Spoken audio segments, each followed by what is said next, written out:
तो बांग्लादेश में शेख हसीना के तख्तापलट के बाद से ही कट्टरपंथियों का बोलबाला है। कट्टरपंथियों के निशाने पर हिंदुओं के साथ ही दूसरे अल्पसंख्यक समुदाय के लोग हैं और अब बांग्लादेश में मोहम्मद यूनुस की अंतरिम सरकार के दौरान देश को इस्लामिक राष्ट्र बनाने की दिशा में कदम तेज हो गए हैं।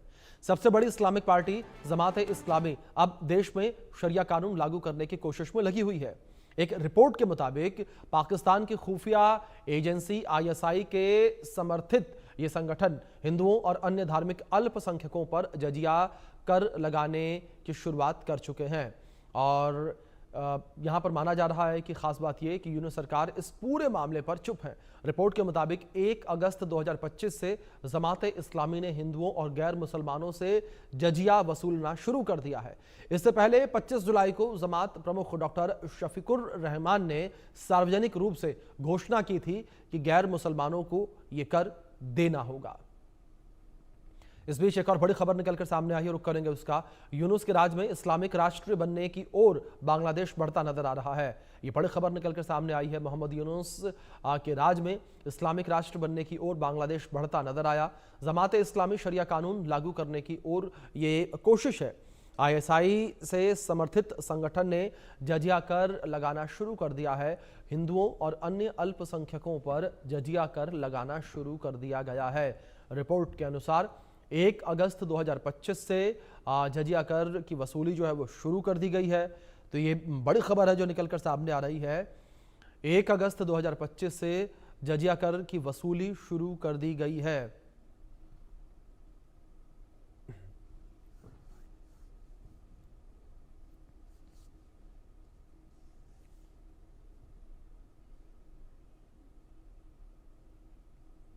चलिए कुछ और अपडेट आप तक पहुंचा दें, जहां बांग्लादेश में हिंदुओं से जजिया कर की वसूली की जा रही है। बांग्लादेश में कट्टरपंथियों ने जो है अल्पसंख्यकों पर लगातार हमले किए हुए हैं। अल्पसंख्यक समुदाय के लोग यूनुस राज में इस्लामिक राष्ट्र बनाने की ओर बांग्लादेश बढ़ता नजर आ रहा है। जमात इस्लामी अब शरिया कानून लागू करने की कोशिश कर रहा है। बांग्लादेश की सबसे बड़ी Islamic party Jamaat Islami ISI से समर्थित संगठन ने हिंदुओं और अन्य अल्पसंख्यकों पर जजिया कर लगाना शुरू कर दिया है। कट्टरपंथियों का फैसला धर्मनिरपेक्ष ढांचे को इस्लामिक शासन में बदलने का संकेत है। यूनुस सरकार ने जमात इस्लामी के फैसले पर चुप्पी साधी हुई है।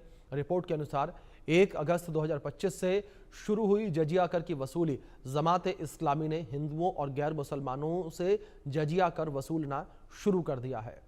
तो लगातार हिंदुओं से जजिया कर वसूला जा रहा है और जो अन्य यहाँ पर धर्म के लोग हैं वो लगातार जजिया कर का सामना कर रहे हैं। विदेश मामलों के जानकार निपुण आलम बयान हमारे साथ जुड़े हुए हैं। निपुण जी, बहुत स्वागत है आपका इंडिया न्यूज़ पर। निपुण जी, पहला सवाल यहाँ पर यही है कि जिस तरीके से यहाँ पर गैर मुसलमानों के साथ लगातार ये अत्याचार किया जा रहा है, क्या ये अब मान लिया जाए कि बांग्लादेश में लोकतंत्र खत्म हो चुका है, लोकतंत्र की हत्या हो चुकी है? अभिषेक जी, लोकतंत्र की तो बात तभी हो गई थी जब शेख हसीना को वहां से निकाला गया। अभी जी मोहम्मद यूनुस की जो गवर्नमेंट है वो कोई डेमोक्रेटिक तरीके से थोड़ी आई है, इलेक्शन से थोड़ी बिल्कुल। ना आई है। वो आपका गैर निर्वाचित सरकार है। तो लोकतंत्र की हत्या तो तभी हो चुकी है। और देखिए होता क्या है कि जब आप ताकत के माध्यम से सत्ता काबिज करते हैं जी तो वैधता उसको नहीं होती, उसको हम लोग बोलते हैं लेजिटिमेसी, यानी कि वैधता नहीं होती है। शेख हसीना की जो सरकार थी उसको वैधता थी क्योंकि वो संवैधानिक और संविधान के माध्यम से आई थी। आज वर्तमान में आपने ताकत के माध्यम से सत्ता काबिज किया। तो बात ये होती है कि जब आपने ताकत के माध्यम से सत्ता काबिज की, जो दूसरे और ताकतवर ग्रुप उस देश के अंदर होते हैं वो कहते हैं कि हम भी अपनी ताकतवर से क्या करेंगे, ताकत से क्या करेंगे, अपने अपना रूल चलाएंगे, अपनी सत्ता चलाएंगे। अभी जो हो रहा है आपका बांग्लादेश के अंदर, ये वही एक शुरुआत हो रही है। और ये कुछ कुछ वैसा ही है जैसा हम देखते हैं कबीलाई सोसाइटी में। अलग अलग क्षेत्र में प्रभाव रखने वाले लोग अपने अपने अकॉर्डिंग अपने रूल बनाने लग जाते हैं। और जो आपने देखा होगा अफगानिस्तान के अंदर भी इसी तरह से होता है कि वहां पर अलग अलग कम्युनिटी के, अलग अलग समुदाय के अपने अपने मिलिशियाज हैं, अपने अपने वारलॉर्ड्स हैं और अलग अलग एरियाज में अलग अलग आपको नॉर्म्स देखने को मिलेंगे। तो ये तो बांग्लादेश में शुरुआत हुई है और आगे आगे देखिएगा और भी बहुत सारे ग्रुप वहां पर क्या करेंगे, काम करेंगे जो इस प्रकार के आपको इंसिडेंट करते हुए दिखाई देंगे। तो मैं बहुत आश्चर्यचकित नहीं हूँ इस चीज को लेकर। ये निश्चित रूप से होना ही था और ये हमको होता हुआ दिख रहा है। जी निपुण जी, ये दूसरी ओर विषय। आईएसआई की जो इन्वॉल्वमेंट है इस वक्त बांग्लादेश के अंदर, बांग्लादेश की सरकार के अंदर जो उसका दखल है, उस दखल को आप किस तरीके से देखते हैं? क्या आईएसआई जो है वो पर्दे के पीछे से ये तमाम चीजें करवा रही है, जिस तरीके से हिंदुओं के ऊपर लगातार अत्याचार हमें देखने को मिल रहे हैं? देखिए, निश्चित रूप से आईएसआई हो या मिलिट्री हो पाकिस्तान की, उनके द्वारा ये अभिषेक किया हुआ है। और देखिए जी। अभिषेक जी, क्या था, आपको याद है मुनीर का भाषण पहलगाम के अटैक से पहले? वो क्या, किस तरह का भाषण था? भाषण यही था ना कि भाई जो आपका हिंदू और मुस्लिम अलग अलग हैं। और आपको याद कीजिए, मैं तो बाबा बोलता हूँ कि शेख हसीना के दौर के अलावा हम बात करें, जब हम देखते हैं कि भारत और पाकिस्तान के बंटवारे के समय जो हिंसा शुरुआत हुई थी, उस हिंसा की शुरुआत का सबसे मेन केंद्र जो था, वो यही पूर्वी और पश्चिम बंगाल का बॉर्डर ही था। यहीं पर सबसे ज्यादा हिंसा हुई थी। कलकत्ता के राइट्स, पूरे देश को याद है कि किस प्रकार से आपके कलकत्ता के राइट्स हुए थे। और अब हम पाकिस्तान की बात करते हैं कि पाकिस्तान ने तो 71 से ये बात हजम नहीं हुई थी कि बांग्लादेश हमसे अलग हो गया और वो हमसे आगे बढ़ रहा है। आप सोचिए कितने पैरामीटर में बांग्लादेश जो था वो पाकिस्तान से लगातार क्या कर रहा था, ग्रोथ कर रहा था। तो ये बात पाकिस्तान को कैसे हजम हो? तो पाकिस्तान ने वहां की चुनी हुई सरकार को, डेमोक्रेटिक सरकार को हटवाया। हटवाकर मोहम्मद यूनुस जैसे तानाशाह व्यक्ति को वहां पे बिठाया, यानी कि एक सत्ता, यानी कि ताकत के माध्यम से। अब कोई देश लोकतांत्रिक प्रक्रिया में चल गया हो, सेकुलर बन गया हो, ये बात पाकिस्तान को कैसे बर्दाश्त हो? तो पाकिस्तान का तो खुला खुला है, चाहे आईएसआई की हम बात करें, चाहे पाकिस्तान की आर्मी की बात करें, आप दोनों के संदर्भ में ये बात कह सकते हैं कि आपको देखने को मिलेगा। तो मैं तो मानकर चलता हूं कि बांग्लादेशी इस बात को समझ रहे हो या ना समझ रहे हो, लेकिन आज नहीं कल इस बात को उनको समझ में आएगी। लेकिन तब तक क्या होगा, तब तक इतना देर हो चुकी होगी कि हम वहां पर देखेंगे जो माइनॉरिटीज हैं। आप सोचिए, कभी ये माइनॉरिटीज 1947 में वहां पर 23% हुआ करता था। जी। आज आप देखिए 71 तक आते आते वो घटकर आपका 18% रह गया था। और प्रेजेंट में हम देखें, शेख हसीना के दौर तक 8%। और मैं आपको गारंटी दे रहा हूं, अगर नया सेंसस वहां पर होगा तो 4% के आसपास आपको देखने को मिलेगा। जिस प्रकार की रिपोर्टें आ रही हैं वो बड़ी चिंताजनक है, यानी कि पूरा। और देखिए एक बात है इंटरेस्टिंग, जब हम क्या करते हैं कि किसी एक रिलीजन को लेकर ही अपनी व्यवस्था बनाने का प्रयास करते हैं, तो वहां पर आपको रूढ़िवाद, कट्टरपंथ और वो देश ऑटोमेटिकली क्या होता है, समाप्त हो जाता है। क्यों? क्योंकि दूसरे के विचारों का सम्मान करने की भावना वहां पर होती नहीं है। भारत इतनी ग्रोथ क्यों कर रहा है? क्योंकि मॉडल ऑफ डाइवर्सिटी आ रही है। यहाँ पर आपको मॉडल ऑफ डाइवर्सिटी देखने को मिलेगा। जिस प्रकार की चीजें आपको बांग्लादेश के अंदर, पाकिस्तान के अंदर नहीं है। और यही कारण है कि ये जिस प्रकार से देश बड़े थे, उस प्रकार से चीजें बिल्कुल लगातार अवनति की ओर। नहीं तो पाकिस्तान की अगर आप ग्रोथ देखते हैं अभिषेक जी, तो जी। 1947 से लेकर 60 तक हमारे बिल्कुल चल रही थी। लेकिन गिरता क्यों गया? गिरता इसलिए गया क्योंकि रूढ़िवाद, कट्टरपंथ, इसका प्रभाव ज्यादा हुआ और माइनॉरिटीज पर हमले हुए। विविधता का सम्मान नहीं किया। विविधता का सम्मान नहीं किया तो दूसरे विचारों का स्वीकार नहीं कर पाए। तो मैं ये मानता हूं कि बांग्लादेश में भी आज वही गति हो रही है, जो अंतोगत एक दिन क्या होगा, बांग्लादेश के लिए क्या होगी, एक बहुत बड़ी चिंता या बहुत बड़ी तनाव का क्या होगा, विषय होगी। बिल्कुल। निपुण जी, जिस तरीके से यहाँ पर आईएसआई के इन्वॉल्वमेंट के लेकर भी हम जिक्र कर रहे हैं, लेकिन दूसरी ओर यहाँ पर बांग्लादेश में जो चुनाव होने हैं वो भी बेहद नज़दीक है।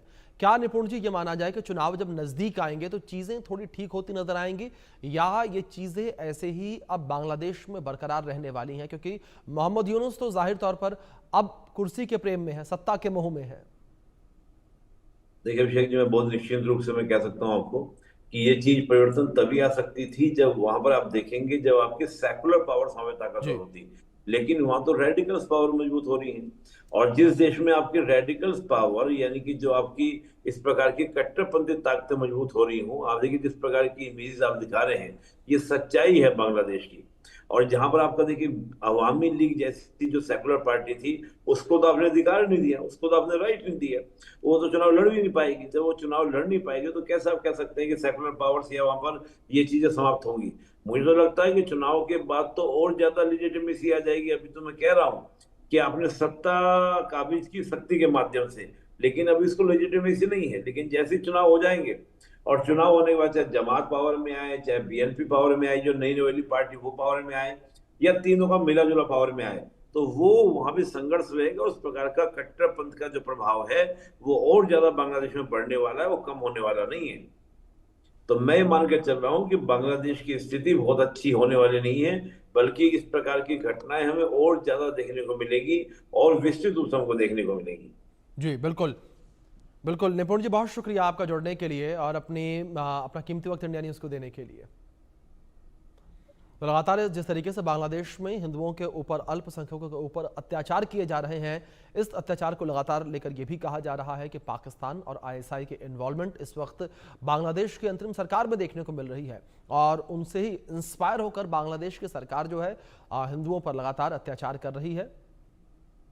इस बीच हमारे साथ रिटायर्ड मेजर मोहम्मद अली शाह जी भी जुड़ गए हैं डिफेंस एक्सपर्ट के तौर पर। अली शाह जी, जल्दी से मैं आपका रुख करूंगा और जो स्थितियां इस वक्त बांग्लादेश की बनी हुई हैं, इन स्थितियों को आप किस तरीके से देखते हैं? क्या आपको लगता है कि बांग्लादेश की स्थितियां आप कभी सुधरती हुई नजर आएंगी?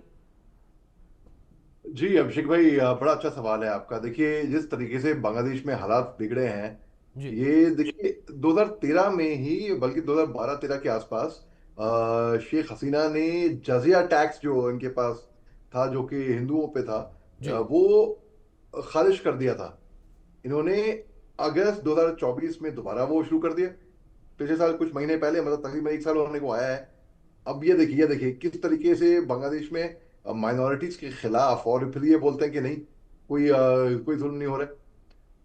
हिंदुस्तान से कितनी मुस्लिम बॉडीज, एम्पायर हो गया, आईडू हो गई, आईडू कितने बार इन्होंने मोहम्मद यूनुस साहब को लिखा है कि भाई जिस तरीके से आप माइनॉरिटीज की ट्रीटमेंट हो रही है बांग्लादेश के अंदर, आप कुछ लगाम लाइए, गेट होल्ड, कुछ काबू में लाइए हालात। लेकिन ये लोग हालात में कुछ काबू में चीजें ला नहीं पा रहे हैं, या तो लाना नहीं चाह रहे हैं, जी ला नहीं पा रहे हैं, क्या है। अब जिस तरीके से पाकिस्तान ने झपट लिया बांग्लादेश के ऊपर कि भाई यही मौका है, उन्होंने देखा कि इन्होंने इनको हत्याने की कोशिश करी है, अब पाकिस्तान के चुंगल में आ गए हैं ये। अब पाकिस्तान के चुंगल में आ गए हैं तो बर्बादी के रास्ते में ही होंगे। जो पाकिस्तान खुद बर्बाद देश है। पाकिस्तान खुद एक भिखारी का कटोरा लेकर घूम रहा है दर बदर, एफएटीएफ के ग्रे लिस्ट में है, फाइनेंशियल एक्शन टास्क फोर्स। और देखिए, आईएमएफ से इनको कर्जा नहीं मिल रहा था, वो तो डोनाल्ड ट्रंप साहब ने दान दे दिया इनको, फट से इनको, इन पे रहम खाया, इनको दे दिया। वो मैं कहूंगा उसको टेरर फंडिंग हुई है वो, एक तरीके से देखा तो। जी पाकिस्तान, ये टीवी स्क्रीन पे इतना इतने, ये देखिए बहुत दिल रोता बिल्कुल है। अली शाह जी, लगातार अल्पसंख्यकों के ऊपर अत्याचार जो है बढ़ते ही चले जा रहे हैं और मोहम्मद यूनुस हाथ पर हाथ रखकर सब कुछ देख रहे हैं। बहुत शुक्रिया अली शाह जी जुड़ने के लिए, कीमती वक्त